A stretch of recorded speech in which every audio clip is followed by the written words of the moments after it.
For the last 70 years, we were sold a very specific, very comforting lie about the future.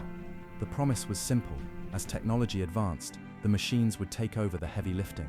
The factory floors, the assembly lines, the back-breaking labor of the industrial age, that would all be handed over to the robots, and humans. Humans would be elevated. We would become the thinkers, the strategists, the knowledge workers. The ultimate safety net was a college degree and a desk. If you worked with your mind, you were insulated from the relentless march of automation. You were safe in the white-collar sanctuary. But history has a wicked sense of humor. When the generative AI wave truly broke in late 2022 and accelerated into 2026, it didn't come for the forklift drivers or the plumbers. It didn't have hands, it had a brain. It came for the writers, the coders, the analysts. It came for the very people who built it. The baseline of our economic reality was shattered overnight. The thinkers were the ones on the chopping block. And as the data from 2025 and 2026 rolled in, the sanctuary didn't just crack, it looked like it was completely collapsing. Let's look at the evidence. By 2025, the narrative of the AI job apocalypse wasn't just sci-fi paranoia, it was on the front pages. In the first half of 2025 alone, US employers announced almost 700,000 job cuts, an 80% increase from the previous year. And who was leading the charge? The tech sector. Microsoft, the very company pushing the AI frontier, cut over 15,000 roles. Why? Because tools like Copilot were suddenly writing up to 30% of all new code. They simply didn't need as many developers. But it wasn't just tech, it was everywhere. In March 2026, a landmark study by Anthropic sent shockwaves through the global economy. They didn't just look at what AI could do theoretically, they measured observed exposure, what AI was actually doing in real professional settings. The findings were brutal. Nearly 70% of the tasks performed by customer service representatives, data entry operators, and yes, programmers, were already automated. The Society for Human Resource Management released their 2026 data, showing that nearly 20% of all HR jobs were at least 50% automated. Look at the specific mechanisms. Financial analysts saw 53% of their tasks automated.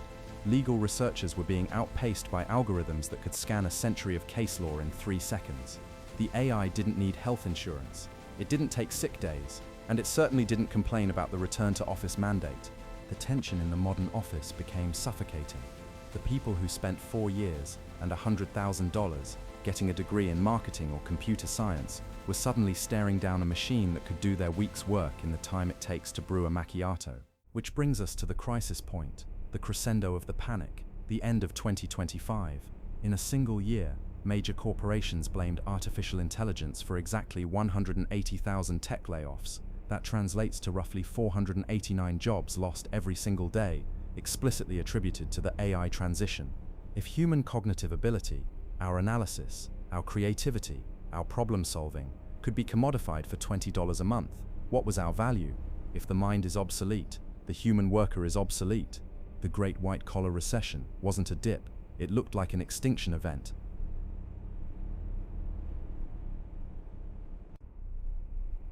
But wait, hold on. Remember what I said about evidence. You see, if you actually read the academic literature instead of corporate press releases, a massive glaring contradiction emerges, a multi-trillion-dollar lie. Let's look at the MIT study from late 2025, titled The Gen AI Divide. Do you know what they found? They found that 95% of AI investments showed zero return on investment. Zero. The workflows were brittle. The outputs required massive human oversight. So if the AI isn't actually working well enough to increase profits, how is it capable of permanently replacing 180,000 workers? The answer came from the New York Federal Reserve. They surveyed the landscape and found a staggering reality. Only 1% of service firms reported laying off workers directly due to AI implementation. We weren't looking at an AI apocalypse. We were looking at a magic trick, misdirection. Assistant Professor Fabian Stephanie at Oxford exposed it beautifully. AI had become a convenient scapegoat. Think about it from a CEO's perspective. You overhired massively during the pandemic boom of 2021. Now interest rates are high, growth has slowed, and you need to cut costs. If you tell Wall Street, I made a strategic error and mismanaged our headcount, your stock tanks, and you get fired. But if you tell Wall Street, we are dynamically restructuring our workforce to lean into the generative AI revolution, your stock tanks, and you get fired. But if you tell Wall Street, we are dynamically restructuring our workforce to lean into the generative AI revolution, your stock tanks, and you get fired. But if you tell Wall Street, we are dynamically restructuring our workforce to lean into the generative AI revolution, your stock tanks, and you get fired. Your stock soars. You look like a visionary. It is a corporate PR shield. The layoffs were traditional, old-fashioned cost-cutting, dressed up in modern technological language. The technology proved inadequate for handling the nuance of real human interaction. The companies were firing people first and praying the AI would eventually catch up. The AI didn't steal your job, your boss did, and they used a chatbot as the alibi. So, if the robot overlords aren't taking all the jobs, what is actually happening? Because the anxiety you feel, it is real. The job market is changing, just not in the way the headlines claim. We are entering the great structural realignment. While white-collar workers are fighting over stagnant wages and fending off fake AI layoffs, a massive renaissance is happening quietly in the background. The blue-collar boom. According to the Workplace Intelligence 2026 forecast, there were 600,000 unfilled manufacturing jobs in the US last year, driven by infrastructure bills and the clean energy transition. The demand for skilled trades is exploding. In 2025, wages in construction and extraction roles saw an 8% average pay increase, completely surpassing white-collar fields. And Gen Z is paying attention. Nearly half of high school graduates in 2026 are considering trade schools over four-year colleges. Why? Less debt, faster training, and crucially, complete immunity from an algorithm. You cannot code an LLM to fix a commercial HVAC system or weld a pipeline. The physical world requires human hands. As for the knowledge workers, the white-collar world isn't dead, but it has a hollow core. The entry level is being decimated. AI might be terrible at complex strategy, but it is fantastic at writing a mediocre first draft, generating basic boilerplate code, or summarizing a legal brief. To survive in the archive of the future, you cannot just be a data processor. You have to be the editor, the strategist, the person who applies human judgment to the machine's output. The survival choice is binary: master the AI, or compete against it for the scraps. And speaking of mastering the AI, that brings us to the single biggest hurdle in this new landscape: getting your human foot in the corporate door when the bouncer is a rigid, unthinking algorithm. You see, 75% of highly qualified candidates are currently rejected by applicant tracking systems simply because their resume lacks exact match keywords.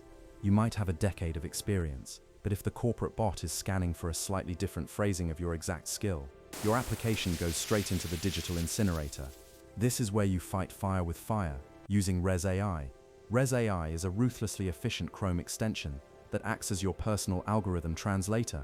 In under 60 seconds, its AI analyzes the job description and intelligently rewrites your actual experience into the precise keywords the hiring bots crave. Stop letting broken corporate code reject your hard work. Go to resai.io and force the machines to let you through the door. Because once you've bypassed the gatekeepers and mastered the tools of the digital age, you start to see the bigger picture. The American dream didn't disappear, it just changed its dress code. The future belongs to those who can build in the physical world and those who can critically direct the digital one. The robots didn't win. Corporate greed just got a new coat of paint, and the human mind, it is still the most valuable asset in the room, provided you actually know how to use it.